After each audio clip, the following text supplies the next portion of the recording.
Hello guys, today we are going to start our next topic, that is bases, and this is from chapter 2, means acid, bases and salts, and this is for class 10 students. So let us see what bases are, what properties they have and so on. देखिए basis में actually कुछ properties हैं. इससे पहले मैं एक और पुराना एक क्विक रिव्यू के तौर पे एक चीज डिस्कस कर दूं कि जो ड्राई HCl गैस होती है, ठीक है, dry HCl gas dry litmus के ऊपर किसी तरीके का कोई एसिडिक नेचर रिवील नहीं करती. और आप जानते हैं रीजन, क्योंकि वहां पर दोनों ही कंडीशन में वाटर की एब्सेंस है. वहां पर HCl भी ड्राई है और गैसेस फॉर्म में ड्राई HCl गैस है, और वहां पर जो लिटमस है वो भी ड्राई है. तो उस कंडीशन में जो HCl है वो उसका एसिडिक नेचर शो नहीं होगा. ठीक है, acidic nature dry HCl gas का कहाँ होगा? जब हम वेट लिटमस पेपर के ऊपर उसको रिएक्ट करके देखेंगे. तो जब हम लिटमस पेपर को गीला करते हैं तो because of availability of water molecules that HCl gets ionized over there. तो इसीलिए वेट लिटमस पेपर के साथ ड्राई HCl गैस का एसिडिक बिहेवियर नजर आता है. राइट. सो गाइस, इसका मतलब ये हुआ कि जब हम किसी एसिडिक नेचर को या बेसिक नेचर को जब हम ऑब्जर्व करते हैं तो उसका बेसिक पर्पस, उसका बेसिक रीजन यही होता है कि वहां पर आयोनाइजेशन होना चाहिए. ठीक है ना. अगर आयोनाइजेशन है, डिसोसिएशन हो रहा है आयंस के फॉर्म में, हाइड्रोजन आयंस ज्यादा संख्या में है, तो वो हमें एसिडिक नेचर शो करेगा. और जो सब्सटेंस हाइड्रोक्साइड आयन ज्यादा संख्या में दे रहा है OH-, तो वो बेसिक नेचर शो करता है. राइट. तो देखिए बेसिस एक्चुअली क्या है. बेसिस स्वाद में बिटर सब्सटेंसेस होते हैं. जैसे हमने देखा था कि एसिड्स का स्वाद कैसा है, खट्टा. तो acids are sour in taste, whereas bases are bitter in taste. Okay, इनका स्वाद बहुत कड़वा सा है. दूसरी प्रॉपर्टी होती है basis have pH more than 7. ठीक है. तो बेस वो सब्सटेंस होता है जिसमें pH उसका हमेशा 7 से ज्यादा ही होगा. ठीक. तो 7 से लेके 14 तक, 7 से आगे 14 तक का ये जो रेंज है ये बेसिस के लिए है. तो बेसिस का pH वैल्यू हमेशा 7 से ज्यादा आता है. ठीक है. Next is bases turn red litmus to blue. आपको पता है कि एसिड्स ब्लू लिटमस को रेड में कन्वर्ट करते हैं, जबकि बेसिस का फीचर ये है कि बेस रेड लिटमस को ब्लू में कन्वर्ट करेंगे. ठीक है. और नेक्स्ट, अगर उसके टेक्सचर की बात करें, उसके टच की बात करें, तो बेसिस को छूने से आपको लगेगा जैसे वो स्लिपरी है, सोपी टच उसका होता है, साबुन जैसा. तो सोपी टच या स्लिपरी होते हैं बेसिस अपने अपीयरेंस में. नेक्स्ट पॉइंट है bases are corrosive in nature. आपको जानते हैं कि corrosive means they can corrode some metallic articles, metallic objects. तो कोरोजन करने की इनमें कैपेबिलिटी होती है एसिड्स की तरह ही. तो bases are also corrosive in nature. Right. और इलेक्ट्रोलाइट्स भी होते हैं. एक और लास्ट प्रॉपर्टी है बेसिस में कि bases are electrolytes, means they can also conduct electricity because they also have some free ions in the solution, and because of this availability of free ions this bases become electrolytes and they are capable to conduct electricity through them. Right. तो guys, ये तो हुई physical properties की बात. Basis की properties में आपने देखा. अब एक वर्ड आता है एल्कलीज. एक्चुअली एल्कलीज क्या होते हैं?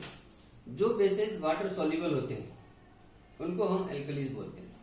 यानी water soluble bases are called alkalis. Okay.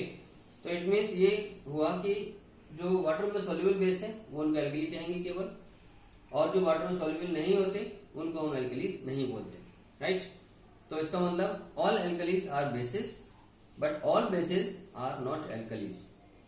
Okay. चलिए अब बात करते हैं आगे कि बेसिस की जो कैटेगरीज है, बेसिस को अगर हम डिवाइड करना चाहें उनकी स्ट्रेंथ के बेसिस पे, उनके pH वैल्यू के बेसिस पे, तो bases are strong and weak just like acids. जैसे हमने देखा एसिड्स भी कुछ स्ट्रॉन्ग एसिड्स होते हैं, कुछ वीक एसिड्स होते हैं, लेकिन बेस में भी सेम वही तरीके से कुछ बेसिस स्ट्रॉन्ग है, कुछ बेसिस वीक है. ठीक है. अब स्ट्रॉन्ग बेस क्या होते हैं?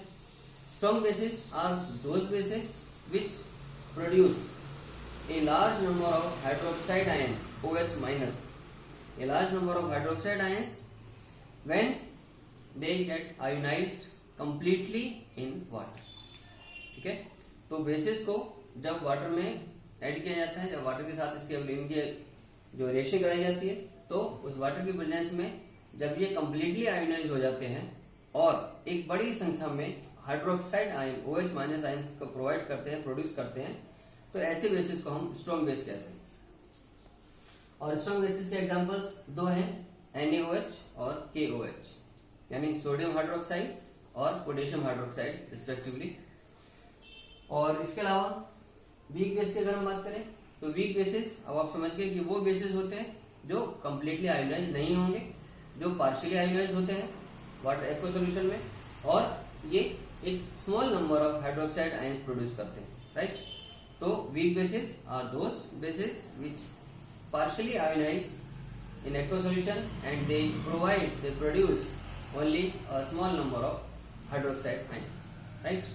weak bases में कैल्शियम हाइड्रोक्साइड है, NH4OH यानी अमोनियम हाइड्रोक्साइड भी है, और MgOH मैग्नीशियम हाइड्रोक्साइड. तो ये सब हमारे वीक बेसिस के एग्जांपल हैं. अब इनके अगर हम जो कॉमन नेम्स हैं, जो कमर्शियल नेम्स हैं, उनको जानना भी जरूरी है गाइस. देखिए, NaOH को वैसे तो केमिकली सोडियम हाइड्रोक्साइड कहा जाता है, लेकिन कॉमनली या कमर्शियली इसको हम कॉस्टिक सोडा बोलते हैं. NaOH is caustic soda, okay. ऐसे ही KOH केमिकली पोटेशियम हाइड्रोक्साइड, लेकिन कॉमनली या कमर्शियली कॉस्टिक पोटाश. तो ये एक वर्ड का फर्क है. Caustic soda means sodium hydroxide, NaOH. Caustic potash यानी KOH potassium hydroxide, okay. Next, इसको आप जानते ही हैं, CaOH, इसका नाम केमिकल नेम तो केमिकल हाइड्रोक्साइड है, लेकिन कॉमन नेम या कमर्शियल नेम स्लेक्ट लाइम या लाइम वाटर, ठीक है ना. ऐसे ही NH4OH. अब क्योंकि देखिए NH4OH क्या है, अमोनिया को वाटर में ऐड करके NH4OH बनता है. NH3 plus H2O it forms NH4OH. तो इसको केमिकली हम अमोनियम हाइड्रोक्साइड बोलते हैं, अमोनियम हाइड्रोक्साइड. और कॉमनली या कमर्शियली इसको अमोनिया वाटर कहा जाता है या अमोनिया लिक्वर कहा जाता है, ठीक है, क्योंकि ये अमोनिया का एक्वा, एक्वा अमोनिया भी कहते हैं इसको, aqua ammonia, ammonia liquor, ammonia water, like that. Next, MgOH. इसका भी जिक्र हम अपनी पिछली क्लासेस में कर चुके हैं. MgOH मतलब मैग्नीशियम हाइड्रोक्साइड केमिकली, लेकिन कॉमनली इसको क्या कहा जाता है, milk of magnesia, okay. Milk of magnesia is called to MgOH. अब ये मिल्क ऑफ मैग्नीशिया एक एंटासिड है, आपको याद आ रहा होगा. It is an antacid which is use to get relief from acidity, right. तो एसिडिटी से आराम लेने के लिए MgOH का यानी मिल्क ऑफ मैग्नीशिया का इस्तेमाल किया जाता है, जो कि एक एंटासिड होता है, ओके. तो गाइस, अब बात करते हैं एक अपने लास्ट टॉपिक की, कि सारे बेसिस में ऐसी कौन सी चीज है जो कॉमन है, चाहे वो वीक बेस हो, चाहे वो स्ट्रॉन्ग बेस हो. ऐसी कौन सी चीज है जो बेसिस में होती ही होती है, चाहे वो किसी भी तरीके का बेस हो. तो वो चीज है हाइड्रोक्साइड आयन OH-. ओके. देखिए, जैसे हमने एसिड्स के केस में देखा था कि चाहे एसिड वीक हो चाहे एसिड स्ट्रॉन्ग हो, वो H+ आयन यानी हाइड्रोजन आयन प्रोवाइड करता है. उसी तरीके से जो बेसिस हैं, चाहे वो वीक हो चाहे वो स्ट्रॉन्ग हो, वो हाइड्रोक्साइड आयन जरूर रखते हैं OH-. ओके. देखिए, एक्चुअली क्या है, जब हम वाटर को आयोनाइज करते हैं, वाटर का जब डिसोसिएशन होता है, तो आपको पता है कि H2O को जब आप आयोनाइज करेंगे तो ये बेसिकली H आयन और OH आयन में कन्वर्ट होता है. इसमें हाइड्रोजन आयन और ये हाइड्रोक्साइड आयन कहलाता है ना. तो OH- यानी हाइड्रोक्साइड आयंस की संख्या अगर किसी सब्सटेंस के एक्वा सॉल्यूशन में ज्यादा होती है, तो इसका मतलब वो बेसिक नेचर शो करेगा. और जब हाइड्रोजन आयंस की संख्या ज्यादा होती है एक्वा सॉल्यूशन में, तो वो एसिडिक नेचर शो करता है, ओके. तो अब देखिए, क्योंकि यहाँ पर वाटर के केस में हाइड्रोजन आयन और हाइड्रोक्साइड आयन बराबर अमाउंट में, बराबर नंबर में, इसीलिए ना ये पॉजिटिव नेचर है ना ये नेगेटिव नेचर है, यानी ना ये एसिडिक नेचर शो कर रहा है ना ये बेसिक नेचर शो कर रहा है, और इसीलिए वाटर एक न्यूट्रल कंपाउंड है, न्यूट्रल सब्सटेंस है, right. It is neither acidic nor basic, understood. तो अब नेक्स्ट क्लास में हम डिस्कस करेंगे बेसिस की और केमिकल प्रॉपर्टीज क्या हैं, ठीक। और इसके अलावा एक और इम्पोर्टेंट टॉपिक आने वाला है pH scale, universal indicator. So there are many more things guys to know in this chapter, so don't miss any video of mine. Keep sharing, keep watching videos and keep liking. Stay home, stay safe. God bless you all. Thank you.